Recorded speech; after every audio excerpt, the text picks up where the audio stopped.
Imagine waking up, right? And the very first sensation you register is just, well, it's a complete and utter denial of your physical agency. We're absolutely terrifying. Yeah, you aren't just pinned under something heavy. You are entirely immobilized, encased in total darkness. Right. So you open your eyes, your brain is fighting through that thick, that fog of sleep inertia. And you realize you are staring up at a sheet of frosted glass resting mere inches from your face. Just right there. Right there. You are inside a coffin. Yeah, that primal panic just sets in immediately. Exactly. And as that claustrophobia begins to suffocate you, your vestibular system kicks in, you feel a sway, like a mechanical rhythm. The coffin is moving. So you're in transit. Right, you're on a train hurtling through some unknown geography. But then comes the real paradigm shift. When you finally manage to break the seal of this box, you realize you aren't on a subway, and you aren't even on Earth. No, not even close. No. You are plunging through the vacuum of deep space, and inexplicably, you are heavily armed, carrying this golden holographic hit list of ancient mythological targets. It is just a phenomenal hijacking of a very mundane human experience. Really is. Because, I mean, we've all experienced that moment of waking up in a hotel room or, after a really neat nap where the environment feels just slightly off. Oh, yeah, where you don't know what year it is for a second. Exactly. Your brain has to reboot its understanding of reality. And the author of this text takes that baseline vulnerability, that everyday sleep inertia, and just weaponizes it. Completely. They drop you into a scenario that shatters the laws of physics, theology, and frankly genre in a matter of seconds. And that is the precise terrain we're navigating today on this deep dive. We're looking at a highly concentrated, incredibly dense narrative excerpt from a text titled Leteti Texti. Which translates to attached text, right? Yes, exactly, attached text.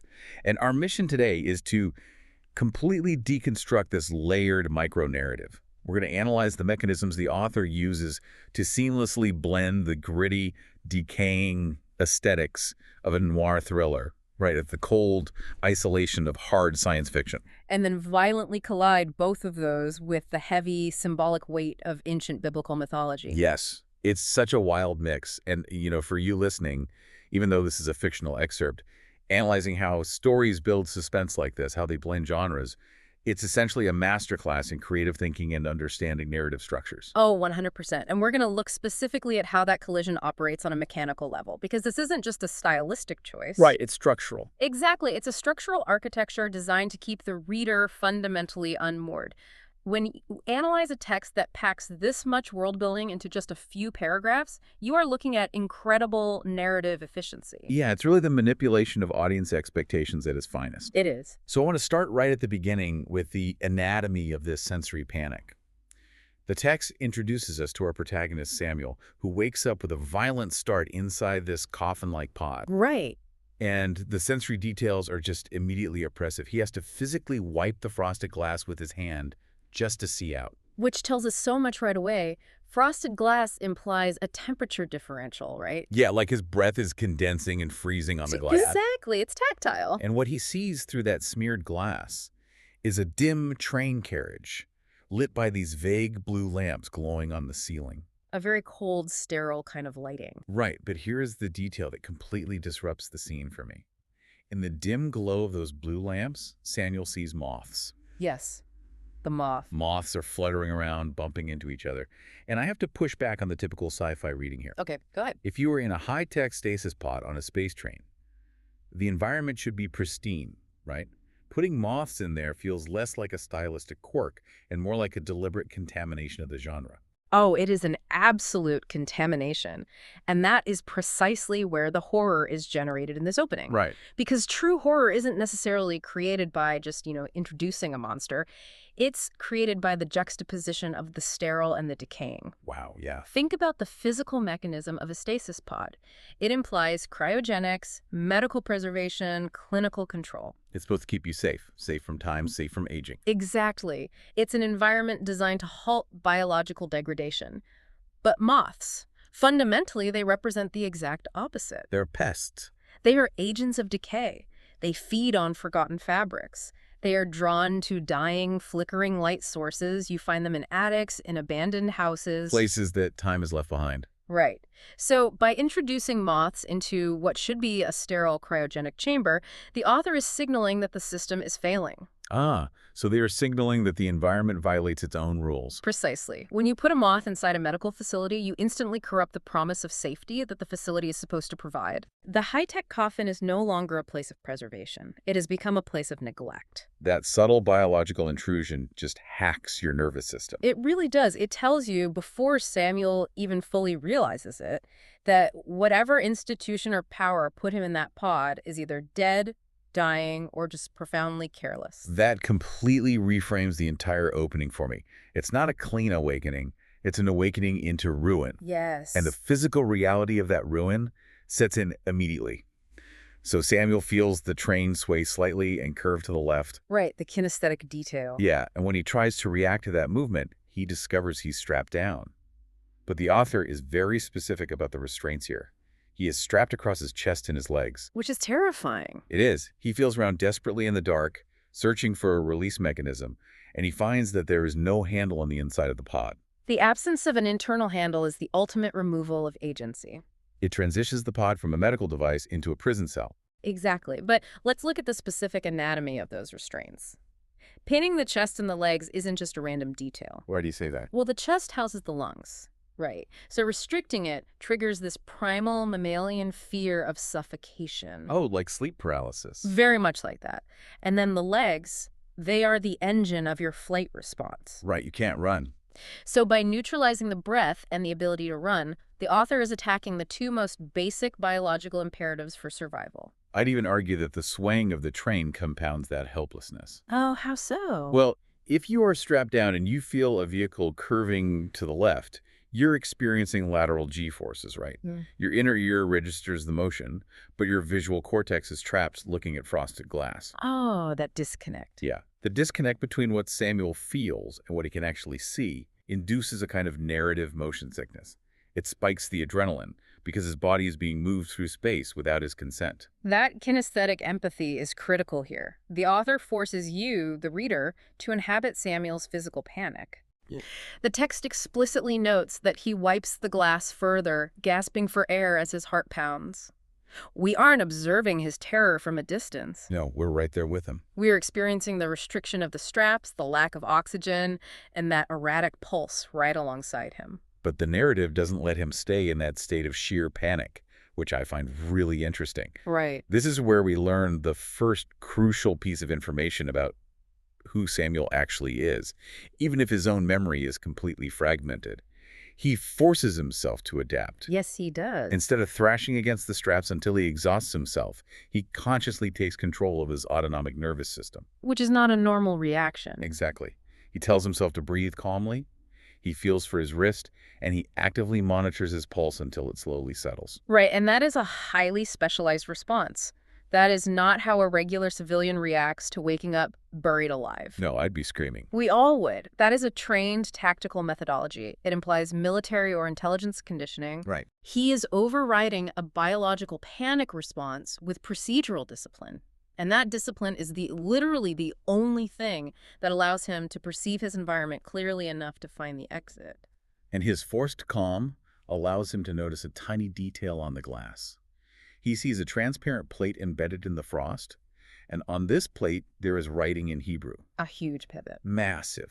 He squints in the dim blue light and he sounds it out syllable by syllable. Like he goes, Reiki, Okie, Yes. and the instant he yells that word, the glass slides open and the physical reality of the carriage violently shifts. This is the primary threshold of the text. It's the exact moment the genre fractures. Yeah, tell me about that. To understand the mechanics of this shift, we have to analyze that linguistic trigger.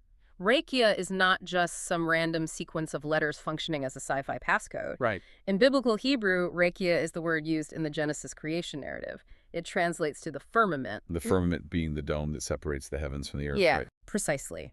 In ancient cosmological models, the firmament was conceived as this vast, solid dome, like beaten out like metal, that God placed on the second day of creation to separate the waters above from the waters below. So it's literal architecture. It is the physical architecture of the sky. So we are looking at a linguistic mechanism where speaking the ancient word for the sky literally commands the physical sky to appear. Exactly. But I have to ask, how is this functioning within the world of the story? Like, are we dealing with an invocation of ancient magic where words hold esoteric power? Or is Rakia functioning as a highly advanced biometric voice command? Because those are two very different operational realities. I would argue the author is deliberately collapsing the boundary between the two. Oh, interesting. Think about how modern coding languages work, right? Mm. We use specific syntax to command machines to alter physical realities. Like opening a smart door or launching a rocket. Exactly. In this universe, ancient Hebrew seems to function as the root code of reality itself. It's the concept of the performative utterance. A word that doesn't just describe a thing, but actually does the thing. Oh, like let there be light. Yes. Just as let there be light is a command that generates photons, shouting Rakia functions as a mechanical override that generates the sky. And the text really supports that mechanical interpretation with its sound design. Yes, the sounds are key. Because the moment he yells the word, it doesn't describe some mystical, ethereal vanishing. No. It describes a heavy industrial sound. The text says, a click, click room echoes from the carriage walls. Right. It sounds like massive gears disengaging and heavy motors firing up. It grounds the mythological word in heavy machinery, and the result of that machinery operating is just staggering. Yeah. The roof of the carriage retracts, completely exposing the interior. And what it exposes is the ultimate rug pull. The roof retracts, and Samuel is looking up at a starry sky. But not just any sky. Right, it's not a night sky over a terrestrial landscape.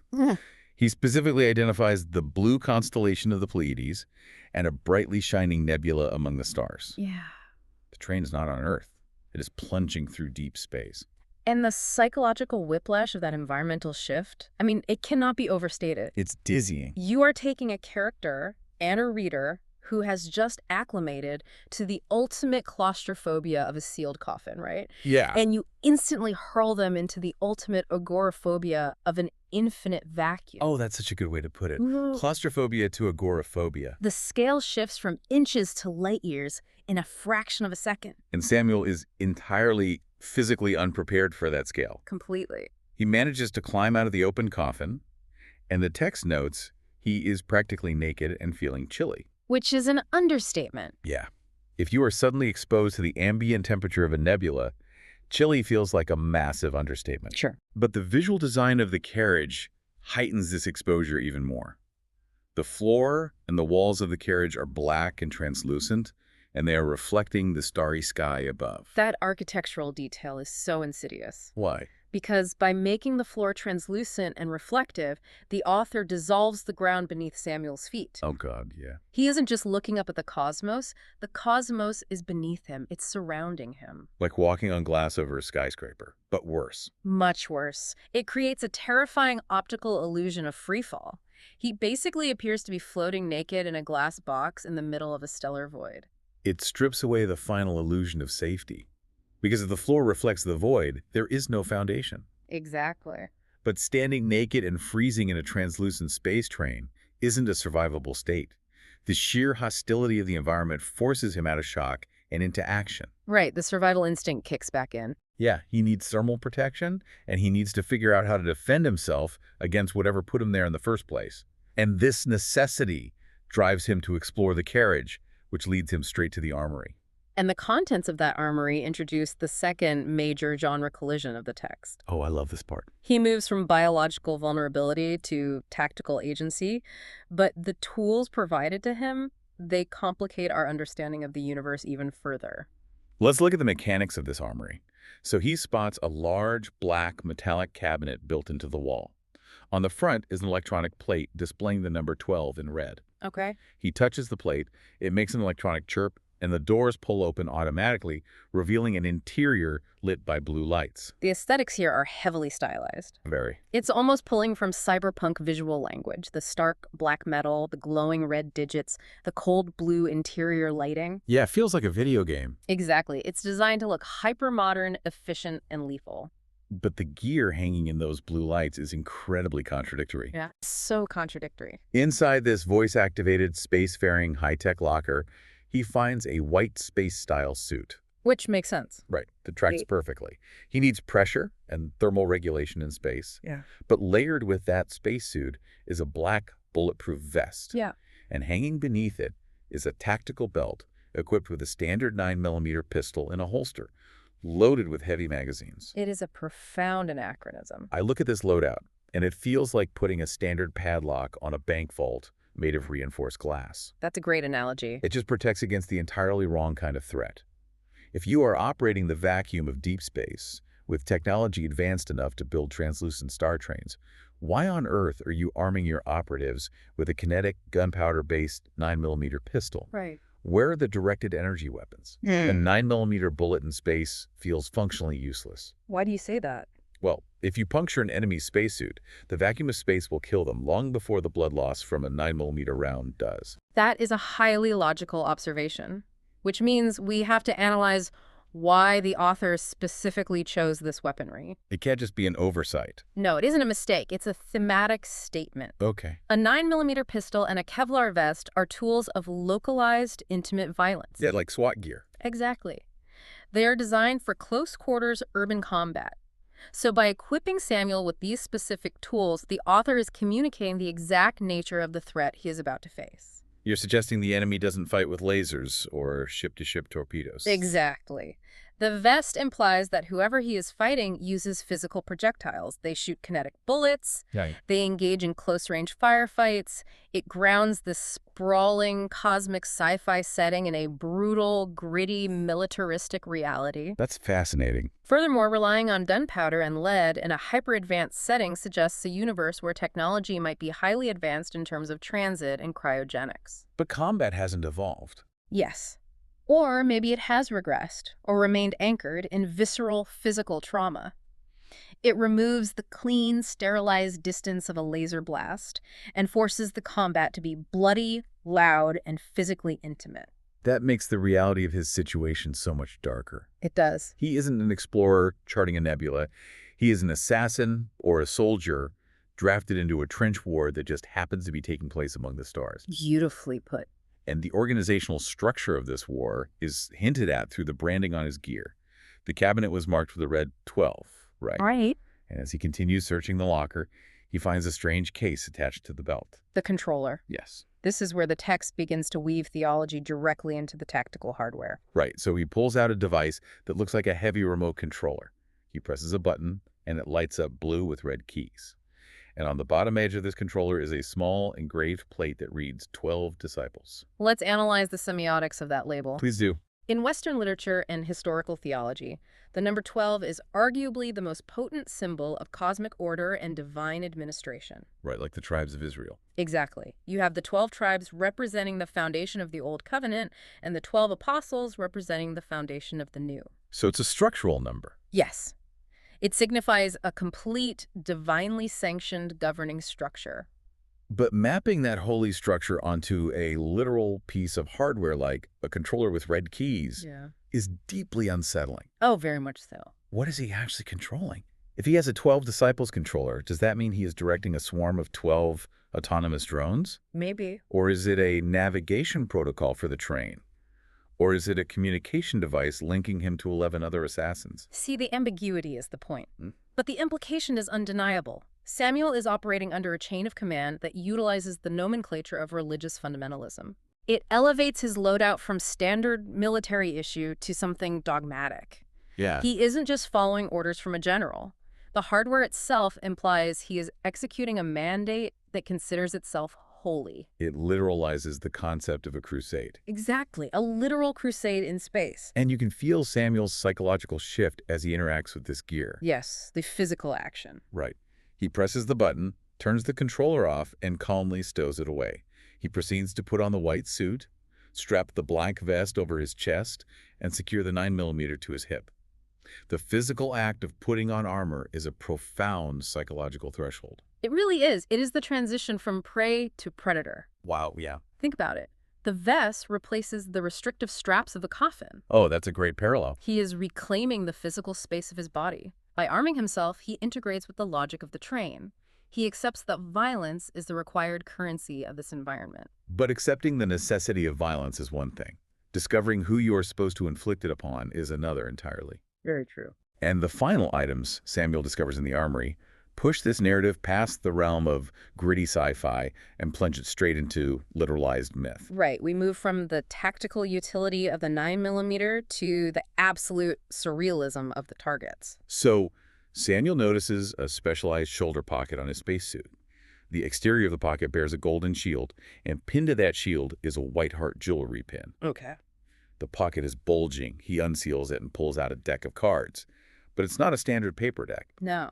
It is a solid gold deck of cards, heavy and metallic, with a bright red heart enameled in the center. The sensory contrast here is vital to the story. How so? Up to this moment, the text is focused on industrial, utilitarian textures. Right. Frosted glass, cold metal cabinets. Synthetic spacesuits, Kevlar, gunmetal, and suddenly the author introduces an object of extreme, almost decadent luxury. A golden shield, a jewelry pin, a solid gold deck. Exactly. It feels completely incongruous with a military loadout. I mean, if Yeah. you are prepping for a firefight, a heavy block of solid gold is just dead weight. Right, it has no tactical advantage. It serves absolutely no tactical purpose. Which means its purpose is entirely symbolic and hierarchical.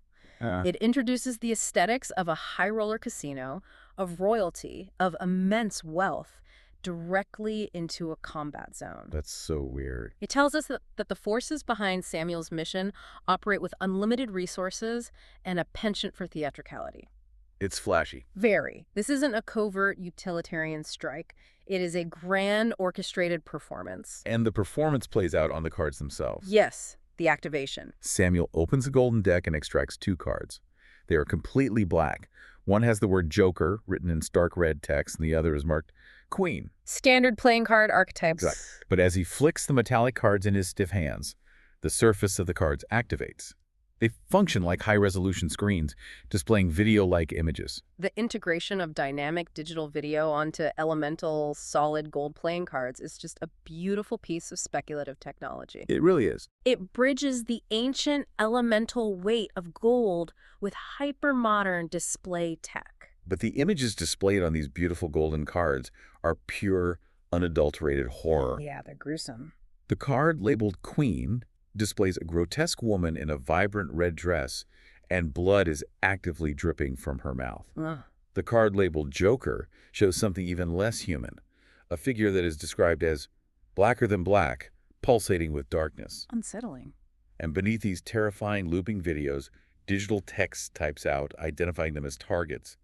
The bloody woman is Jezebel, and the pulsating darkness is Nimrod. This is the culmination of the author's genre collision. We really have to unpack the theological and historical weight of these specific targets. Definitely. Because the author expects the reader to understand the severity of these names. We all know the basics of these archetypes from Sunday school or cultural osmosis, but I want to dive into the specific visual translation the author's doing here. Let's do it. Let's look at Jezebel first.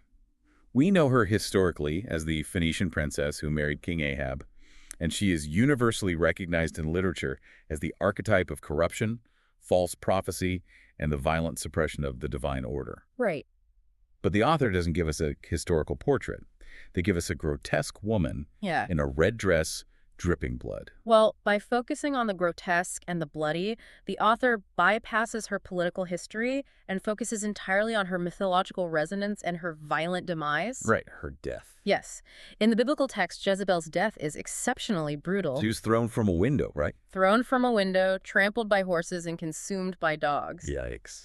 The dripping blood on the playing card is a continuous looping echo of that violence. That makes sense. And the red dress is a well-established literary signifier for seduction, luxury, and sin. Think of the Whore of Babylon archetype. Right. The author is taking ancient theological bloodshed and mapping it perfectly onto the visual language of a horror movie. It makes her a visceral threat, not just a historical concept. And mapping her onto the Queen card makes perfect thematic sense. Yes, she is the corrupted matriarch. The poisonous royal. Exactly. But then we have Nimrod, mapped onto the Joker card. The description of his target video is deeply unsettling. It says, blacker than black, pulsating with darkness. He isn't even depicted as a human being. Which is a fascinating interpretive choice by the author. Yeah. Nimrod is one of the oldest archetypes of human rebellion. Genesis describes him as a mighty hunter, and extra-biblical tradition universally credits him with the construction of the Tower of Babel. Right, the tower reaching to heaven. He is the original architect of mankind's attempt to build a technological structure to pierce the heavens and usurp divine authority. So why depict the architect of Babel as a pulsating black void? If he's a builder, why not show him as a giant or a king? Because the author is translating ancient theology into the language of astrophysics. Oh, Nimrod represents the ultimate rebellion against the light of creation. By describing him as blacker than black, pulsating with darkness, while Samuel is physically traveling through deep space, the author is metaphorically turning Nimrod into a black hole. the gravitational anomaly that consumes light. Precisely. A black hole is the ultimate destructive force in the cosmos. It's a place where the laws of physics break down and light cannot escape. It is the perfect sci-fi analog for an ancient king who tried to tear down the heavens. He is no longer a human king. He has become an ontological threat to the universe itself, an active, pulsating absence of light. That is brilliant. And assigning him to the Joker card reinforces this. The Joker is the wild card. It's the variable that operates outside the standard rules of the deck. And Nimrod operates outside the divine order. Exactly. This completely recontextualizes Samuel's mission. If we pull all these threads together, the 9mm pistol, the voice-activated firmament, the controller of the 12 disciples, and the golden playing cards targeting the architects of biblical rebellion, what is the actual mechanical reality of this universe? It portrays a reality where spiritual warfare is not a metaphor. Right. We often use phrases like battling our demons or fighting spiritual battles as psychological or ethical frameworks. Right? Yeah, as metaphors for personal struggles. But in this text, the author has literalized that concept. Spiritual forces, ancient archetypes of rebellion and corruption, are physical entities occupying physical space in the cosmos. They are real. And because they occupy physical space, they can be hunted. Yeah. They require kinetic bullets, Kevlar vests, and tactical operations to be neutralized. It is a stunning fusion of hard military science fiction with apocalyptic theology. It really is. It takes the abstract struggle of good and evil and turns it into a gritty assassination protocol across a nebula. And what astounds me is the sheer velocity of this narrative. If we step back and look at the timeline of the text we just analyzed, the density is staggering. It's so fast. Every single sentence is a load-bearing structure for this universe. The economy of language is ruthless. In the span of what is arguably 2 or 3 minutes of real time for the character, Samuel transitions from a helpless, gasping victim, strapped down and drowning in panic inside a moth-infested coffin, into a fully armored, tactically aware operative standing in the void of space, holding a golden deck of assassination targets that rid like a hit list for the apocalypse. And that transition is a testament to the power of unconstrained genre blending. It really is. The author didn't just tell a linear sci-fi story. They violently collided distinct aesthetic systems. Yeah, they smashed them together. They took the decay and moral ambiguity of a noir thriller, injected the cold, lethal expansion of a space opera, and anchored the entire structure with the terrifying weight of ancient myth. It's incredible. It creates an atmosphere that demands active engagement from the reader because the rules of the world are constantly mutating. Keeps you entirely off balance, mirroring Samuel's own disorientation. You are never allowed to get comfortable with the reality you're presented with. No, never. And as we conclude this deep dive, I want to pivot from the text itself and leave you, the listener, with a philosophical question built on what we've unpacked today. It's the ultimate question of how we interact with systems of control. Exactly. Consider Samuel's position.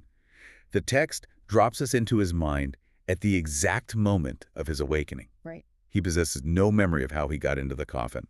He doesn't know who strapped him down. He retains his name, his tactical breathing exercises, and the ability to read ancient Hebrew, but he is completely stripped of context. Completely blank. Yet, the moment he finds the 9mm and the golden cards, he accepts the reality of the mission. He does. He gears up. He doesn't spend time screaming into the void, asking who put the moths in his pod. Well, he complies because the mission parameters provided in the armory are the only structural truths available to him. Right. He adopts the purpose assigned to him because the alternative is to face the incomprehensible vastness of the nebula with no identity at all. But think about the terrifying implications of that compliance. If you woke up tomorrow, completely immobilized in a stasis pod, and upon breaking the glass, You found yourself handed an encrypted, violent mandate that completely defied your understanding of physics and reality. What do you do? Yeah, what would your mechanism of survival be? Would you simply put on the vest, load the 9mm, and blindly follow the instructions blinking on the golden cards? Or do you fight the system? Right. Or would you reject the assigned targets, leave the armory untouched, and start walking toward the front of the train to find the driver? It is the fundamental tension between accepting the destiny you were handed, no matter how absurd, and fighting to reclaim your agency in a universe that has actively stripped it from you. And that is a question you have to answer for yourself when the foundational architecture of your reality shatters, and you find yourself standing naked on a translucent floor, staring out into the freezing, muddy waters of a starry void. Keep looking closer at the narratives around you, everyone. We'll catch you on the next deep dive.